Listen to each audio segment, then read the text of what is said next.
Mr. Whitehouse.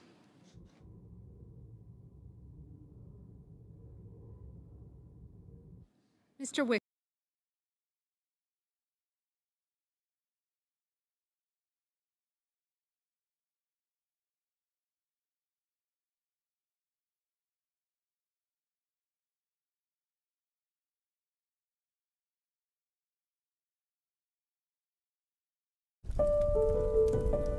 This is the checkers game where grandson and granddad will bond. This is the pool where cannonball records will be broken. And this is the kitchen where the new boyfriend will unofficially become family. These are the Verbo vacation homes waiting for you to fill with your family. Your together awaits. Find it with Verbo.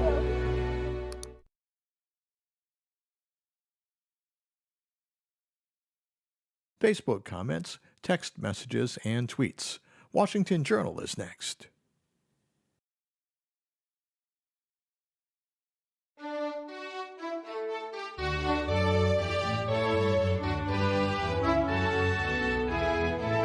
Good morning. It's Wednesday, July 14th, 2021.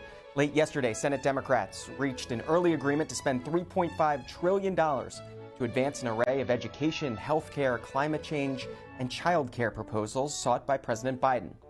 But it still remains unclear whether the party can hold all its members together and advance the legislation through the complicated budget reconciliation process. This morning on the Washington Journal, we want to get your reaction to that top line $3.5 trillion number and get your predictions for the road ahead in Congress. Phone lines, Democrats can call in at 202-748-8000. Republicans can call in at 202-748-8001. Independents, 202-748-8002. You can also send us a text message, that number 202-748-8003. If you do, please include your name and where you're from. Otherwise, catch up with us on social media. On Twitter, it's at CSPANWJ. On Facebook, it's facebook.com/CSPAN. And a very good Wednesday morning to you. You can go ahead and start calling in now. Here's the lead story. The headline from Politico.com this morning: Democrats unveil $3.5 trillion go-it-alone plan to fulfill Biden's agenda. Here's the lead graphs of that story. Senate Democrats announced that top-line budget number late Tuesday, which they hope will propel their plan to enact the full array of President Joe Biden's social welfare and family aid promises without Republican votes. The proposal sets an overall limit of $3.5 trillion for the spate of Democratic policy ambitions that won't make it into a bipartisan infrastructure deal if Congress can reach one. If the still forthcoming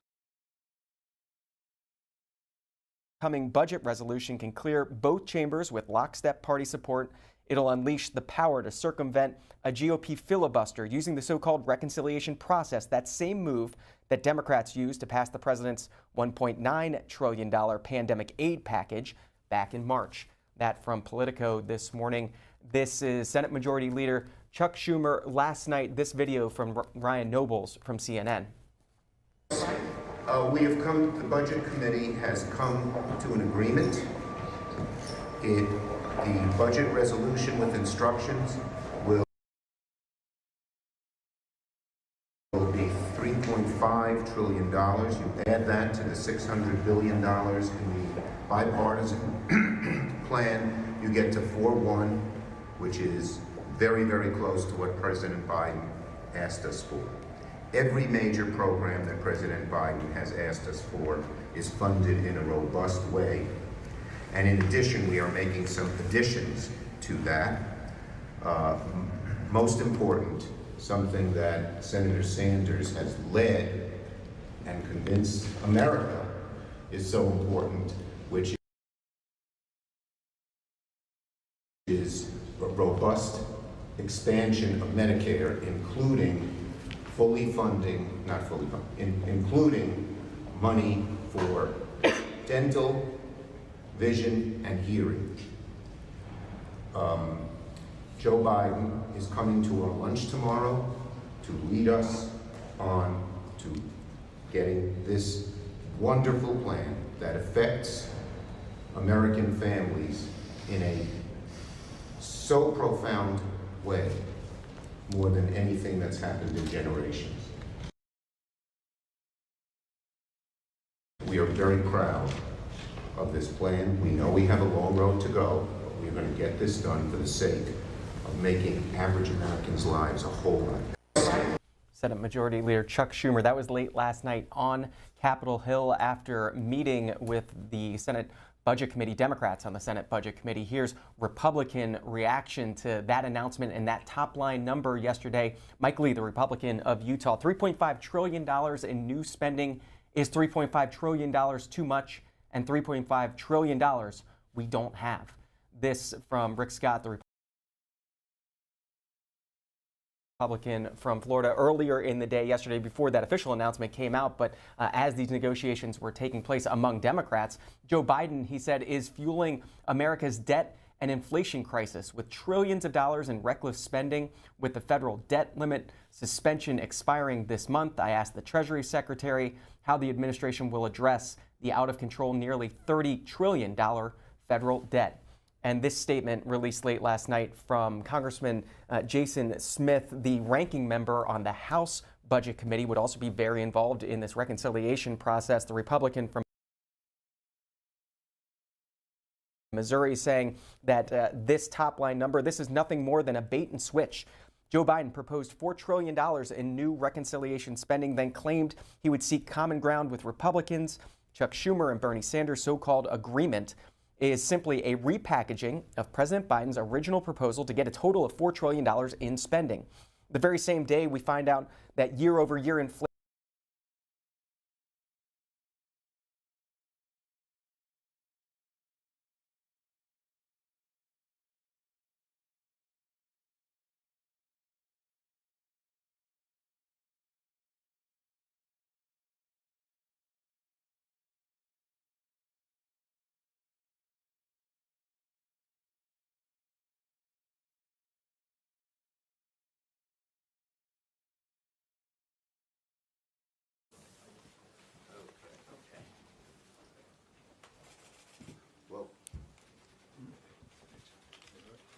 Okay, good morning, everybody, and thank you for coming. So today is a big day in the Senate. For the first time, I, as Majority Leader, Senator Wyden as the Chairman of the Finance Committee, and Senator Booker, one of the foremost champions for justice and equity here in the Senate, we are all joining together to release draft legislation to end the federal prohibition on cannabis. This is monumental, because at long last, we are taking steps in the Senate to right the wrongs of the failed war on drugs. I was the first Democratic leader to come out for the legalization of marijuana, and I will use my clout as Majority Leader to make this a priority in the Senate. As my colleagues and I have said before, the war on drugs has really been a war on people, particularly people of color. The Cannabis Administration and Opportunity Act would help put an end to the unfair targeting and treatment of communities of color by removing cannabis from the federal list of controlled substances. This is an idea, it's not just an idea whose time has come, it's long overdue. We have all seen the agony of a young person arrested with a small amount of marijuana in his or her pocket. And because of the historical over-criminalization of marijuana, they have a very severe criminal record they have to live with their whole lives. Tougher to get a job, tougher to get credit, tougher to live a normal life. The waste of human resources because of the historic over-criminalization has been one of the great historical wrongs for the last decades. And we are going to change it. We are going to fight hard to change it. And America is on our side. 70% of Americans now support legalizing adult use of marijuana.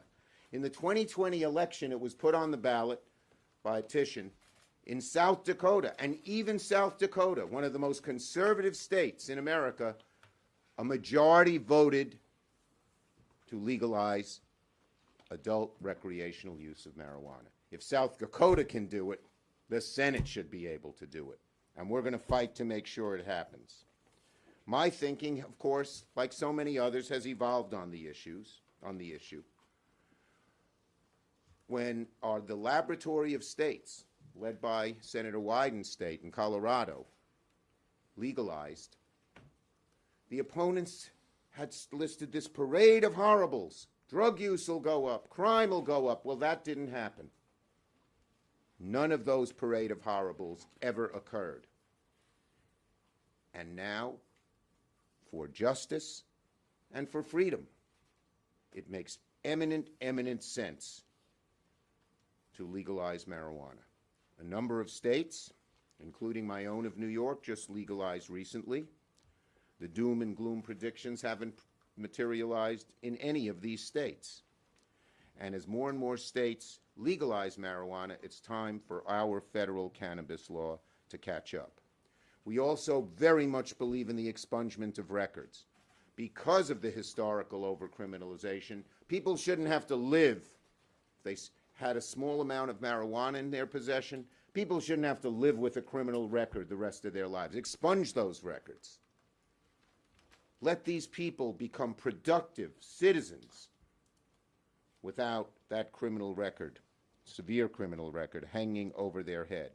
We also want to make sure that there's a fair administration and that smaller businesses and communities of color are not left out as marijuana is legalized and sold across the country. So this is a bill we've consulted the experts, we've consulted many of our colleagues. And the next step for this critical legislation is getting further input from stakeholder groups, which is essential to the legislation's success. It's time for the country to engage in this discussion and update our federal laws, not only to reflect popular wisdom, but science. I yield to Senator Wyden. Thank you, Majority Leader Schumer, and I'm going to be brief.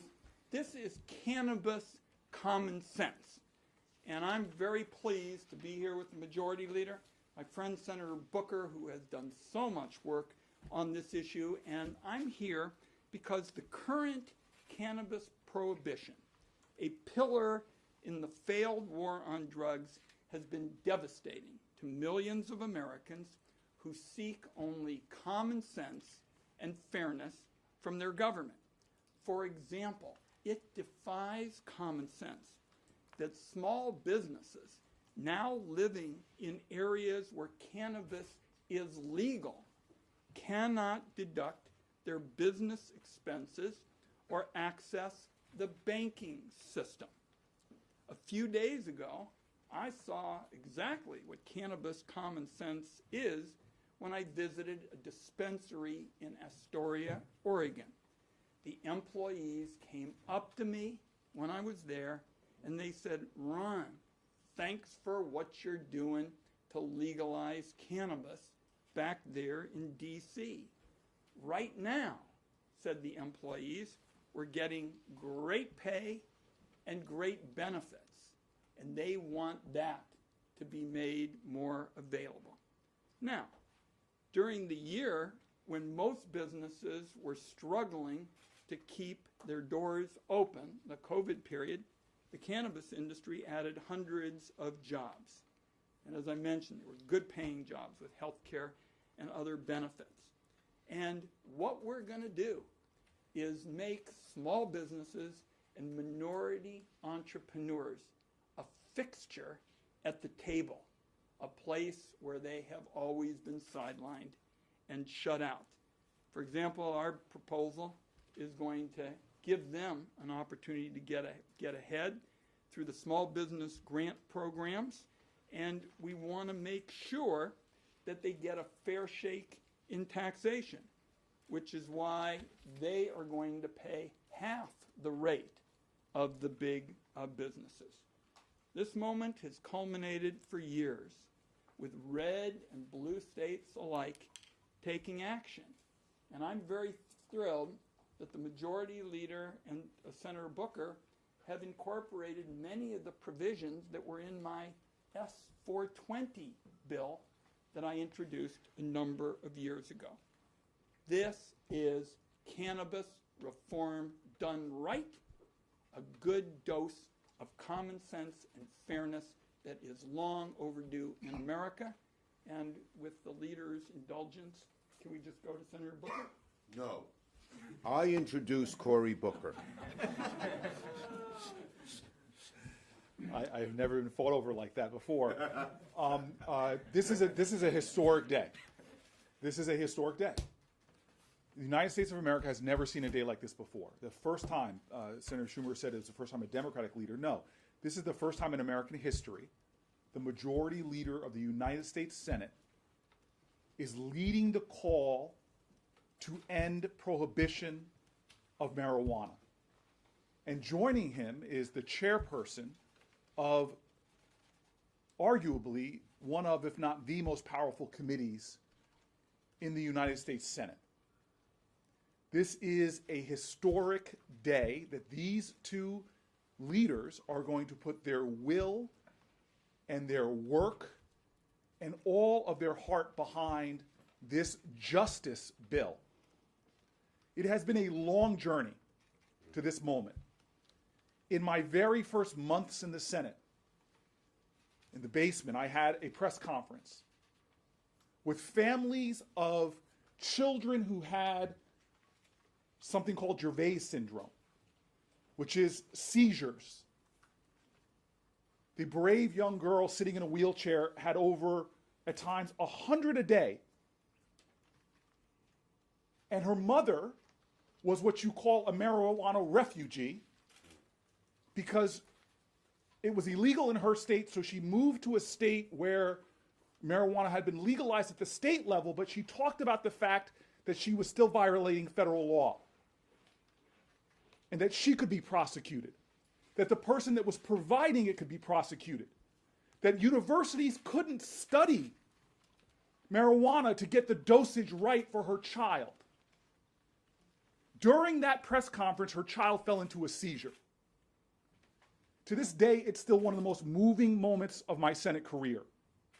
That we have criminalized Americans, and now some people, for trying to help their child, and now some people are probably wondering, well, oh, people aren't getting arrested anymore for possession of marijuana. Well, I'll tell you right now, I saw it when Jeff Sessions became the Attorney General and said he would restart prosecutions. I see it now in the facts all around our country. In 2019, there were more marijuana arrests than all other violent crime arrests combined. And the majority of those were for simple possession. This is a grievous reality. Lives are being destroyed every single day. And the hypocrisy of this is that right here in the Capitol, now people running for Congress, people running for Senate, people running for President of the United States readily admit that they've used marijuana. But we have children in this country, people all over this nation, our veterans, black and brown people, low-income people, now bearing the stain of having a criminal conviction for doing things that half of the last 4 presidents admitted to doing. We are in the midst of a grievous moment of injustice, and it is deep at the core of who we say we are, equal justice under law. And so we have waited too long. We've seen the disaster of prohibition once before in this nation. This is hurting every American, and I end with this fact.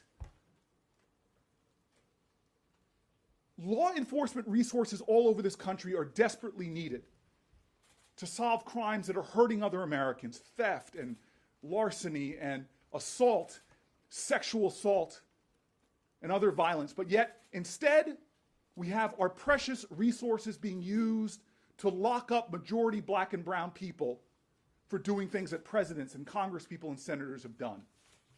This bill is urgent. This bill is long past due. And I am proud that today we are making history by having the 2 champions on either side of me leading this fight to finally end the war on drugs, which, as Senator Schumer said, has been a war on people, to end prohibition once and for all for marijuana. Thank you. Thank you. We're going to take questions on this subject only. Mr. Leader, this issue has broad support in your caucus. It has significant fiscal implications. Why not include it in the $3.5 trillion reconciliation bill that you expect to pass in the next couple months? Because this is going to be a process. This is a draft bill.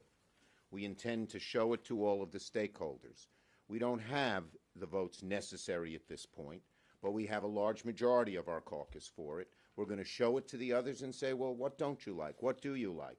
And we'll see if we can get the support. But we're going to put our muscle behind it, our effort behind it, and we are going to get this done ASAP.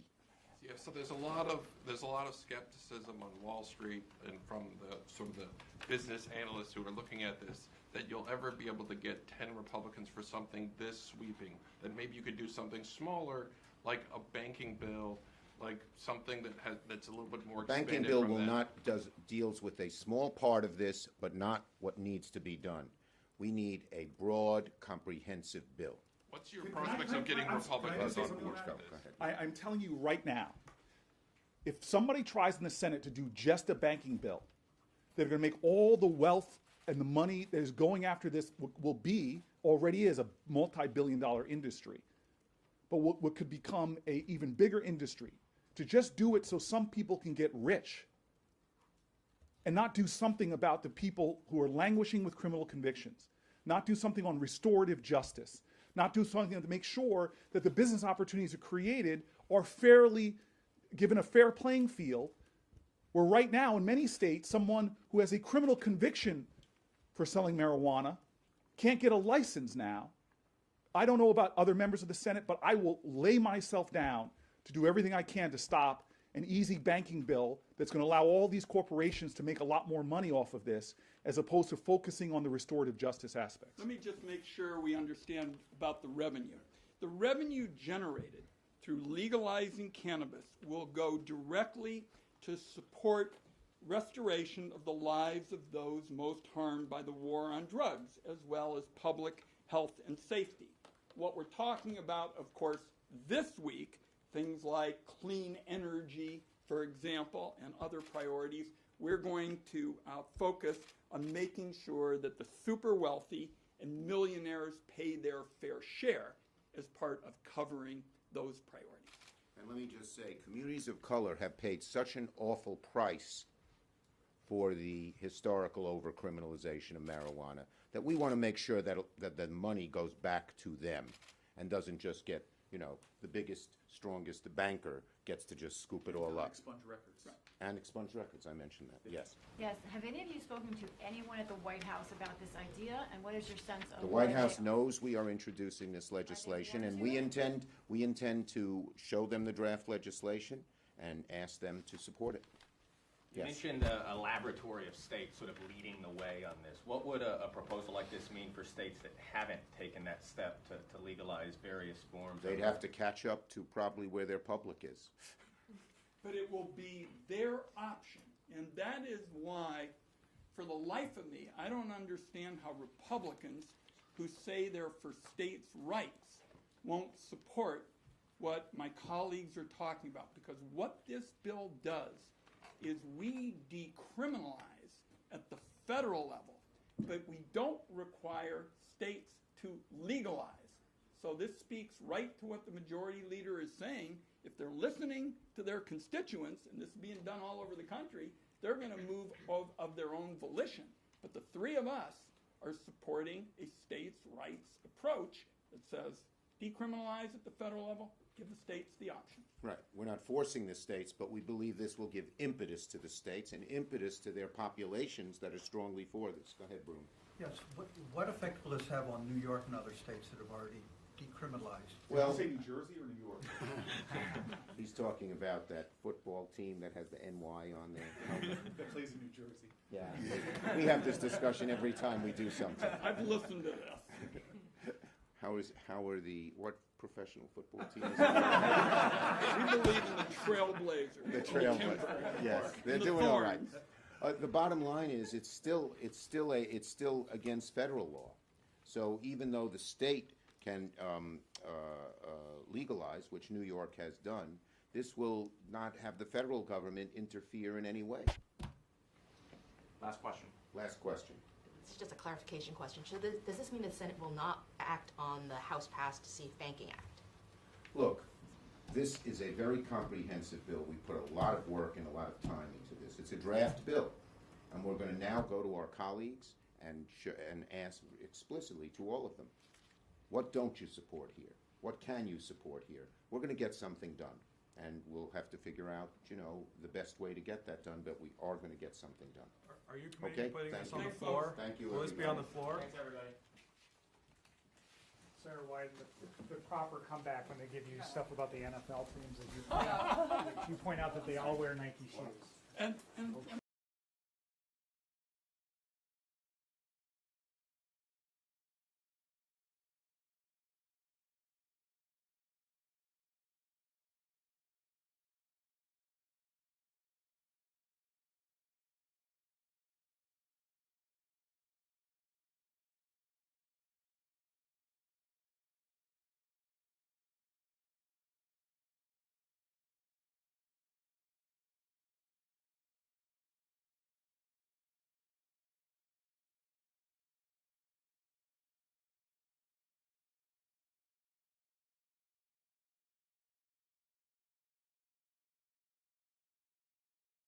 Get new Dixie Ultra disposable cutting boards to help prevent the spread of germs and bacteria.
President Trump is the most pro-gay president in American history. I can prove it. My name is Rick Grinnell. I'm America's first openly gay cabinet member.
Hello, everybody. This is Paul from Off Grid Desert Farming with Paul and Adrian.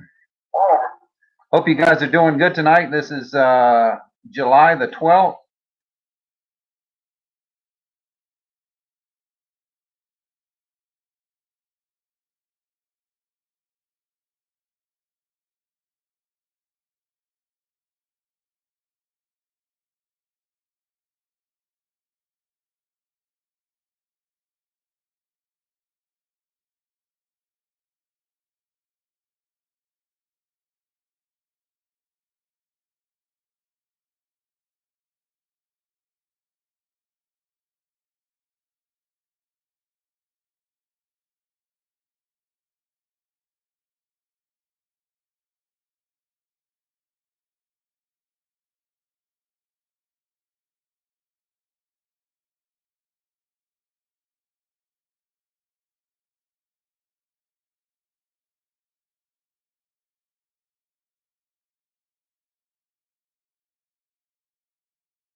SOCOM in particular, U.S. Special Operations Command, and more broadly, U.S. Special Operations activity. And it would be helpful for the audience here. We've got a mixture of people with a military background and the general public, but from your perspective, what's Congress's role in providing oversight of SOCOM and the Special Operations Forces you just talked about? To set the stage a little bit, I'm the vice chair of the Intelligence and Special Ops Subcommittee that's a part of the House Armed Services Committee. And I'm delighted to be back working on these issues because when I was at the department, I actually worked in the policy office that oversaw special operations and counterterrorism. My portfolio is the Asia Pacific and Latin America, and I'm just thrilled to be back working with the community. What I would say is that from a congressional perspective, however, it's a little bit of a different perspective to be on this side of the table. And for Congress does three kind of key things for the community. We set policy, we provide funding, and then we perform oversight. And to break that down a little bit, insofar as policy is concerned, this community reports to a number of relevant committees in Congress, the House Armed Services Committee, the Senate Armed Services Committee, as well as the Appropriations Committee, both in the House and the Senate for armed services. And we can set policy by providing authorizations, what are you permitted to do? And also, sense of Congress. We want you to focus on the force and the health of the force. How do you do that? We can ask for reporting, those types of things.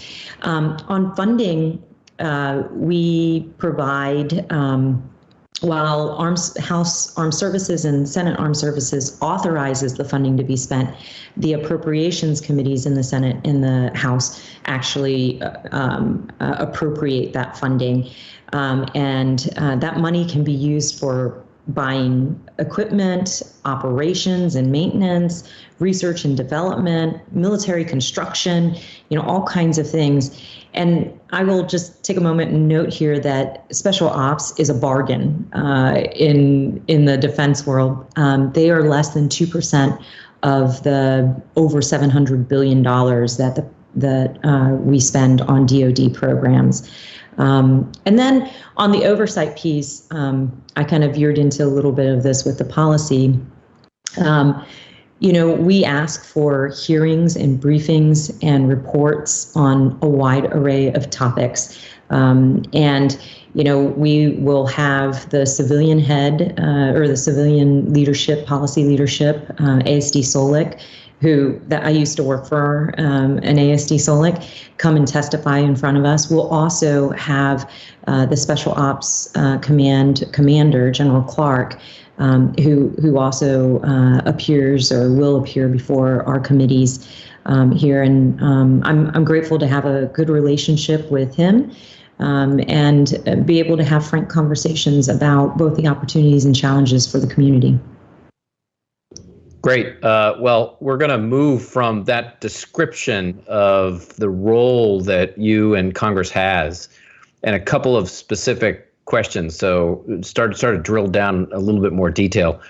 And I think when you look at the Biden administration's interim national security strategic guidance, I mean, in many ways, it continues what Secretary Mattis had started under the National Defense Strategy in the previous administration, a shift away from counterterrorism as the priority and to focus more on competition or the pacing threat, as Deputy Secretary of Defense Kath Hicks talks about, with China, as well as Russia to some degree, where the priority really is not CT anymore, counterterrorism. So from your perspective, because there's been a big debate even within the special operations community, has SOCOM adapted to competition with countries like China and moved away from counterterrorism? What's your general sense about, I mean, there's certainly a lot of talk about shifting, but from your perspective, what does it actually look like? Sure. And again, just to provide a little bit of context, when I was at the department in the early 2000s and we had two wars going on in the Middle East, and I was working I had worked the counterterrorism portfolio, I was moved over to write what at that time was called the Guidance for the Employment of the Force. And it essentially was a document that set out the goals for what our war plans look like, or what we call O plans, as well as our theater security cooperation. And then we racked and stacked combatant commands as well as priority missions. So I know how hard it is to make priorities and to prioritize either a region or mission above another. Those conversations with the brass, I'm still scarred by some of them because everybody believes they belong somewhere Me too, else. by the way. I'm scarred by many of those debates as well. They always believe they belong somewhere else on that priority list than where they are. But even though we spend over $700 billion on defense, we do have to have prioritization and allocation of resources to meet the most immediate threats. And so to your question of whether or not we're seeing SOCOM make the necessary transition, I would say it's not a binary choice of counterterrorism or great power competition. It's not an either or situation, but rather it is a situation where we will continue to have some of our elements execute on a counterterrorism mission. And I would argue that special ops forces are well positioned to be that leading force in that area. And that frees up our regular military to attend to other, train and prepare for other types of missions. But those operations that our SOF engage in support of CT also has benefits when it comes to great power competition. Their presence in these countries allows them to be on the ground and collect intelligence as well as to build networks. It gives them reach that conventional military may not have. Their expertise in working on building partnership capacity is critically important. You're not just building capacity, you're building a sense of loyalty, I think, some interoperability capabilities, as well as the kinds of relationships that if things were to hit the fan on any one of these great power competitions, you have those existing relationships in a way that our competitors simply don't have. And then finally, they are really astute at they're experienced in proxy wars, right? And a lot of you could argue that some of the great power competition that we're seeing has not yet, thank God, hit kinetic point. What it is, where we are, is gray zone, and in the gray zone, often you're looking at proxy wars, and this force is well suited to advocate and advance U.S. interests in all of those areas. So I think they're doing a little bit of both. Obviously, we will continue to work with them to make sure that they're prioritizing and maximizing the resources that they have. But again, this is a force that is good at doing a lot with little. Certainly is. I wanted to focus on China, but just to support what you just noted from a number of countries, we certainly see the Iranians, the Islamic Revolutionary Guards, Quds Force in particular, active, as you noted, in working with proxies or partners in Lebanon, Hezbollah, the Iraqi groups that have been threatening American forces in Iraq, the Hashd al-Shaabi, Yemenis that the Saudis have complained about firing standoff weapons, and obviously plenty of other places. The Russians, as we've seen recently, with a heavy focus on GRU and Wagner Group, and this incredible UN report from a week and a half ago on Wagner and Russian atrocities in the Central African Republic. So you're definitely right. We're seeing a lot of gray zone activity from a number of these countries.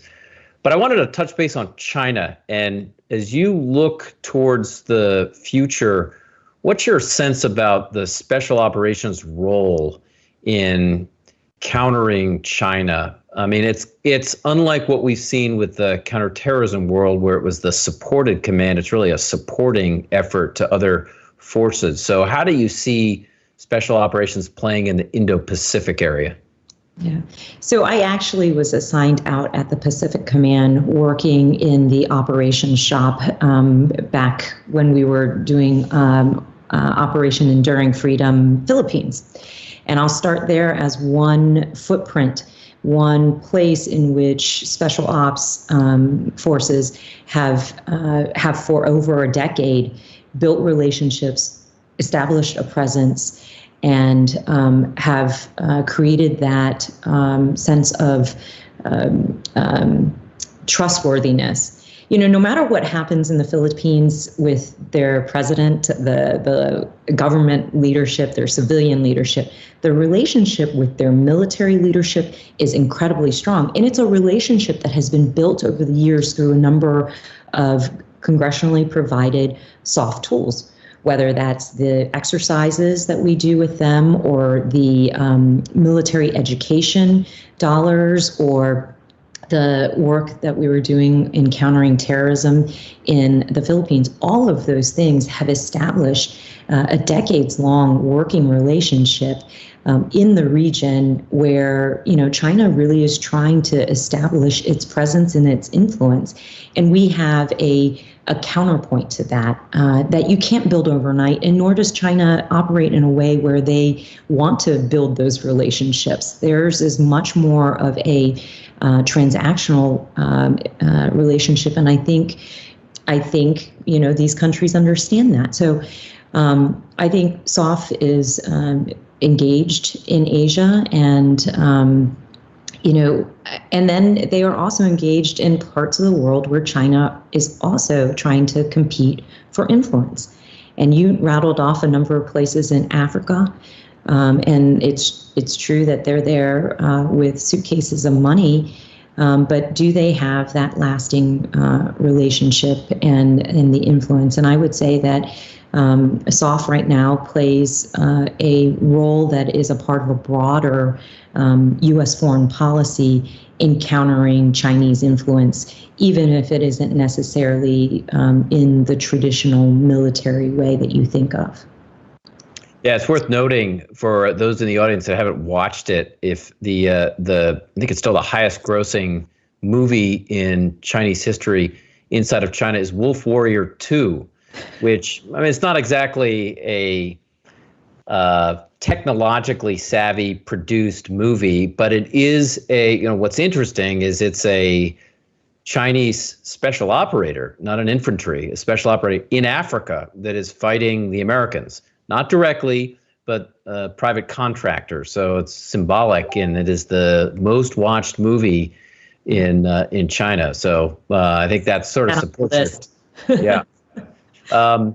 So one question, just moving on a little bit, there have been some challenges, and I think the SOCOM commander has been upfront about challenges within the special operations community that Congress has been involved in. So last year, partly for those in the audience for background, SOCOM and the ASD Solik, Assistant Secretary of Defense for Special Operations, provided Congress the results of a comprehensive review of soft culture and ethics, which identified some pretty notable lapses in leadership and accountability. And again, just to give context for those in the audience, there's a U.S. Army Special Forces major that was accused of murdering an unarmed Taliban bomb maker in Afghanistan. 2 Army Special Forces NCOs, non-commissioned officers, were convicted of smuggling cocaine from Colombia, Navy SEAL, and 2 Marines were accused of murder, manslaughter of an Army Green Beret in Mali. And Congress has gotten involved in asking for kind of the results. So from your perspective, how would you evaluate SOCOM's efforts to improve its ethics and culture, and what more, if anything, needs to be done? There's a saying within the SOF community that humans are more important than hardware. And when you see some of this, the manifestations of this kind of behavior that within the community, obviously it raises concerns for Congress as well as the leadership of the Special Ops Command as well as their civilian leadership. But I do want to, and I will address how I think they're doing. I think they're taking the issue seriously and working on it. But in answering this question, I don't want this to be the impression that the entire community is this way. We often say that our military is just a reflection of our society. And so some of the things that you're laying out happens within our general forces and are also manifesting themselves within our civilian population. And so, but when it manifests itself within the SOF community, we have to take it seriously. And so we have to get very focused on both the physical and mental well-being of the formations, as well as the ethics and culture of the force. SOCOM has done a lot in this space. They have put more emphasis on what they call the, it's POTIF. So we speak in so many acronyms, and I'm trying to make sure I define them for the audience, but preservation of the force and family. And this effort used to be focused on physical needs because we had a high we had a high deployment ratio. A lot of the issues were manifesting themselves in physical conditions. But SOCOM has done a good job opening the aperture and focusing on a broader range of cognitive, behavioral, psychological, and physical standards, so that we are tending to the whole soldier and to their families in a way that is comprehensive and that can be preemptive to having some of the incidents like you've laid out actually occur at all. And I think the other thing that I have seen SOF do is to recognize that during the high pace of back-to-back deployments and a focus on getting the kinetic mission done, so to speak, there was some leadership, I guess, not focused. Leadership wasn't as focused on some of these personal and behavioral things. And they have now made a very explicit change to say leadership at every level is accountable for the conduct of the folks that they are leading, not just the execution of the mission. And I think that's really important. But we're going to keep on this. We are going to continue to ask SOCOM Commander and ASD SOLIC to provide us updates and measurable measurable statistics to show that they've been able to address some of these issues. Because again, if humans are more important than hardware, we need to make sure that the humans are as healthy and as supported as they need to be to execute the mission. So keeping with this theme of humans being most important in executing the mission, there has been some progress, and the SOCOM commander has talked about this, in the role of women in the military, including in the special operations community. So there was a RAND study a couple of decades ago, published about 22 years ago, that identified barriers to the participation of women and minorities more broadly in the military. The SOCOM commanders recently testified about this. He said, quote, "We continue to see positive movement with the contribution of women leaders in all 4 service component commands of the Special Operations community, and the selection of the first African-American officers to command a Navy SEAL team and a Ranger battalion." So from your, how do you gauge this progress? Has it been sufficient, or are there additional steps that the Special Operations community can take here? Well, let me share with you, I was recently down in Tampa, meeting with some folks at SOCOM, and we had a lunch on diversity and inclusion. And around the table was a very diverse set of folks. I got to meet the African-American Navy SEAL commander, but also to my left was a Latina who had been recently selected for a special team. And in contrast to my experience in the early 2000s, when I would go out to SOCOM to brief them, and as you can imagine, the bureaucrat from DC coming to SOCOM to brief them went over really well, especially in the packaging I come in. And I remember what it looked like walking through the command and standing in front of the 300 or 400 SOF members briefing, and it didn't look anything like it looked a couple months ago when I visited SOCOM. So they're making progress, but can more progress be made? Of course. And I think what we need to focus on, because they are an organization that is a standards-based organization, we need to focus on diversity of opportunity. And if you get diversity of opportunity and ensure that that you open the door and the aperture to all walks of life to compete for these positions, I think you'll make additional progress. And the other thing I think that is important for us to do is to look at each unit within the SOF community. We're here talking about SOF as if they are a monolithic organization, but that's simply not true. There are civil affairs units or military information units that have different standards to qualify to be a part of them than, say, the Green Berets or the Navy SEALs. And so we should look across all the units and understand what the barriers to diversity are. Is it that in some units, the people picking are picking people who look like them? Or is it simply that we don't have a diverse enough set of folks who are applying? So diversity is a complex thing, but it's a necessary thing for the missions that we're going to be asking the SOF community to execute here into the future. And one last point, and I'll just say that I always look at the SOF community that deploys into Latin America, based in Florida, my home state. And they have recognized that they need the kind of diversity to allow these forces to arrive in Latin American countries and blend, not just from a linguistic perspective, which you can teach, but also from a cultural perspective. And that's going to be increasingly important, especially as we look at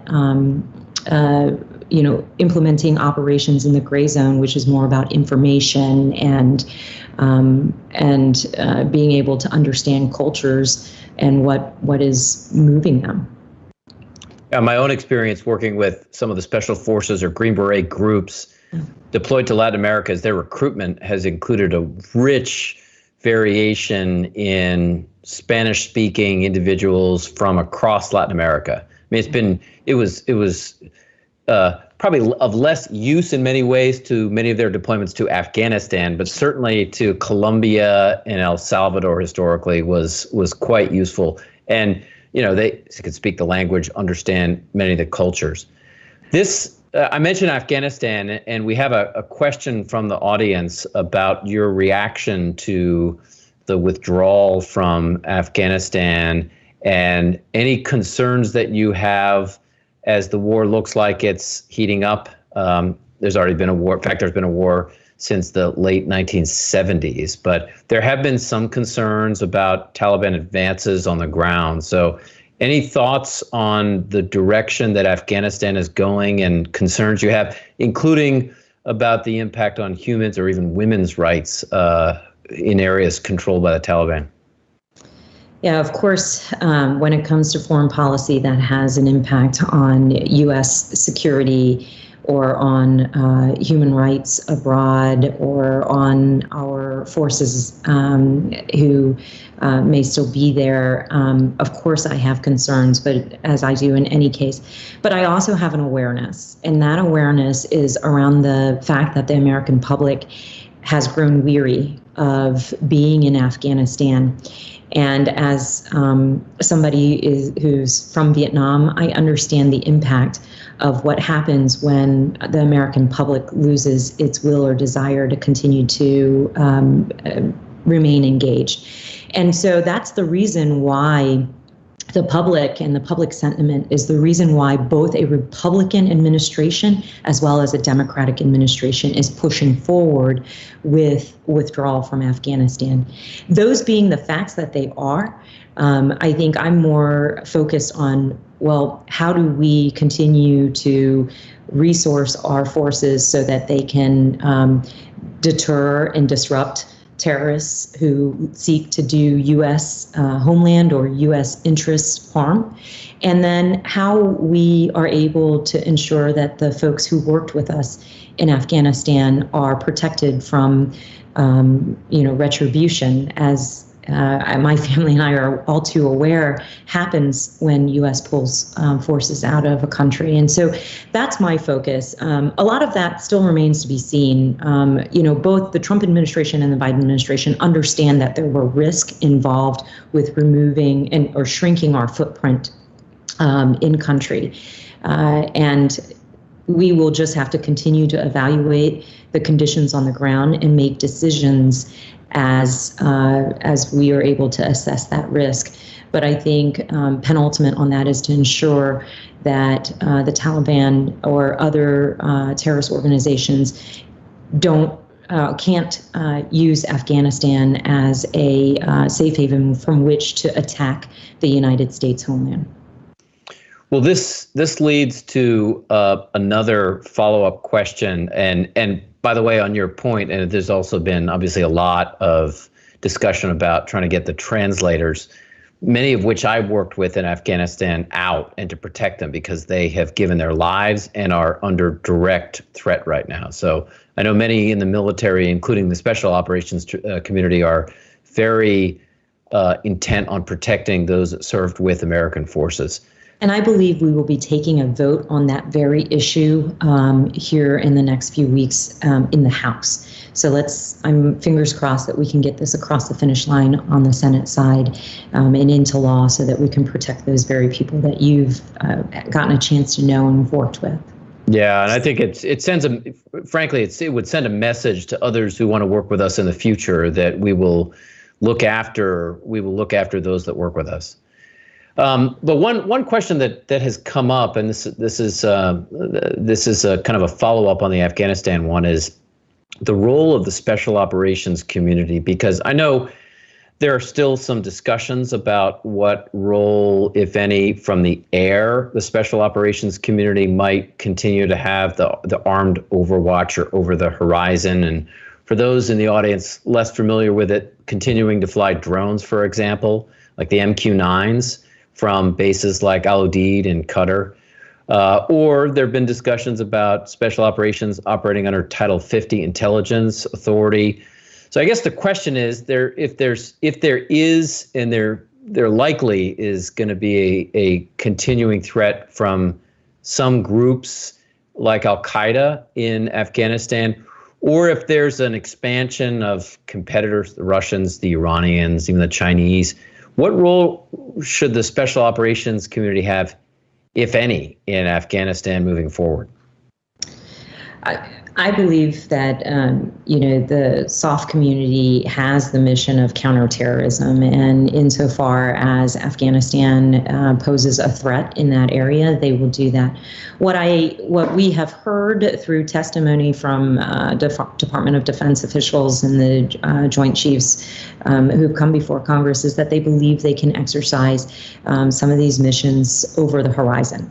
But of recent days, we have heard a lot about what over the horizon really means. It means potentially an 8 or 9 hour flight if we can't get the cooperation closer in. And so I think it remains to be seen whether the strategy of conducting counterterrorism over the horizon is going to be effective. And I think the onus is on our military commanders to let us know as members of Congress whether this is working out for them or what other assets and resources they need in order to make that strategy work. Because at the end of the day, the political decision to withdraw from Afghanistan has already been made. And so now we have to monitor the situation, see whether or not we have the capabilities and resources to exercise the strategy of countering terrorism from over the horizon. And if we don't, then somebody needs to flag this for the political decision makers so that they can reevaluate where we are in this. Yeah, I think that's that discussion will continue to occur, and frankly, if we do continue to see Taliban advances on the ground, I think that we'll see more interest and discussion along those lines. I wanted to take a step back on the broader issue of counterterrorism just for a moment, and read a quote from the SOCOM commander who noted recently that over the past year, SOCOM has assumed moderate but acceptable risk in countering terrorism. He used the violent extremist organizations as we rebalance the force for modernization, readiness, strategic competition, all the issues we've already talked about so far. And the question for you is, do you share that assessment? And before you answer, just to highlight, there was a New York Times story today about the withdrawal of all U.S. forces from Somalia. The French are decreasing their presence in West Africa. The U.S. is largely gone, although they do have a presence, drone base in Mali. But is your sense that we're accepting too much risk here, or are we doing what we have to do based on other interests overseas?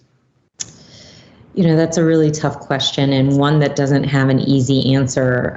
We only really know if we accepted too much risk, if there's a major terrorist attack on the U.S. or our interests, that we could have potentially stopped had we struck a different allocation of forces or a different balance. And it's impossible to prove a negative. The fact that we haven't seen the kind of 9/11 style attack on our homeland in large part is to the credit for the counterterrorism activities that we've been doing, but it's really hard to prove a negative. What I will say, though, is that I mentioned that SOCOM has a fairly small relative to the rest of the DoD budget. So they have 75,000 people, about $13 billion in defense spending. And when you're talking about a finite amount of people and a finite amount of money, it's inevitable that you are going to have to take risks and make priorities when you are dealing with such a wide range of missions that we expect of them. And so I think they are doing the best they can to make the shift, just as the general forces are, as the civilian leadership is pointing in the direction of great power competition and de-emphasizing CT. So you're right to point out that there's a broad and complex set of terrorist threats still trying to, that the U.S. is still facing. But we have to take calculated risk, measured risk. And we do that across the board at the Department of Defense, or I guess they do it. I should stop speaking as if I'm still there. They do that. And we rely on our commanders to provide us with the military advice as to what is acceptable risk. So it's not a clean answer, but I think we are all shifting focus as the whole of government to great power competition. Yeah, and I think that will continue. And as you pointed out earlier, it's not a zero-sum game. That actually, when you look at a number of powers like the Russians, their operations in Syria, the maneuver element on the ground included Lebanese Hezbollah as a major element. So they have worked directly with designated terrorist organizations overseas. So there is not a clear dividing line in all cases between states and terrorist organizations. So we're right at the end of the segment, and the last question, maybe it's the toughest because it's one that I think continues to be a problem or a challenge for not just the Department of Defense, but others, including the State Department and those in the intelligence community, is in the area of information operations. The special operations community, particularly SOCOM, is the lead for military information support operations, including what they call, or what used to be called, psychological operations. The SOCOM does run a center along these lines. And I think if you don't even have to read the news every day to know that the Russians, the Chinese, and other states are engaged in a heavy disinformation campaign against the U.S., including offensive cyber operations against our companies. This is almost a daily occurrence now. So I think from your standpoint, how do we continue to improve in these areas, and what role does the special operations community have nested in broader interagency activity? Well, I think it was Churchill who said a lie gets halfway around the world before the truth gets its pants on. And I think he said that before the advent of the digital age. And I think it's more true now and more worrisome now, given that a lot of the radicalization that happens across the world comes through misinformation. A lot of the attacks that we're seeing on our country are through cyber attacks, ransomware attacks. This is all escalating, not declining. And it may be one of the biggest national security threats that we are facing. I'm looking forward to seeing Biden's ransomware strategy. I think the fact that he's taking it seriously and willing to, from a diplomatic perspective, hold Russia accountable. Anybody who harbors cyber criminals should be held accountable. And so there's a diplomatic element to it. And there's an intel element to it. And there is this soft element to it. And I think the reason why SOF is involved in this, and I should say that I got a chance to visit the JMWIC, which is that center that you're talking about, the Joint Military Information Support Operations Center. Again, another long acronym. But I got a chance to visit that center when I was at MacDill, and I've become a major champion for this initiative in Congress and have been really working to ensure that it gets sufficient funding and personnel. Because SOF often is a place where you can incubate ideas and move a little more quickly than, say, the rest of government or the rest of the DoD can. And they have done an incredible job of integrating cultural, linguistic expertise to be able to execute on this mission, and are feeling out, how we should counter misinformation and how we use information in order to help us obtain our goals without violating any of the principles that we have as a democratic nation. And so I think they're doing great work there. I think of them as an incubator of good ideas. And when this threat is evolving so fast, we need to have a whole of government approach, everybody throwing everything against the wall to see what's the best approach. And then we should fund and resource it because this is the place where lesser competitors who don't meet our military advantage, who can't overcome our military advantage, are seeking to cause harm to our country because it's a low-cost way for them to be disruptive, and we can't allow that to happen. No, we can't. I just want to thank you. This brings us to the end of our session. I want to thank you for such a wide-ranging discussion. Your answers were thorough across everything from your own background, which is a fascinating one, all the way to diversity issues, to the health of the force, to terrorism and great power competition. Really appreciate you taking your some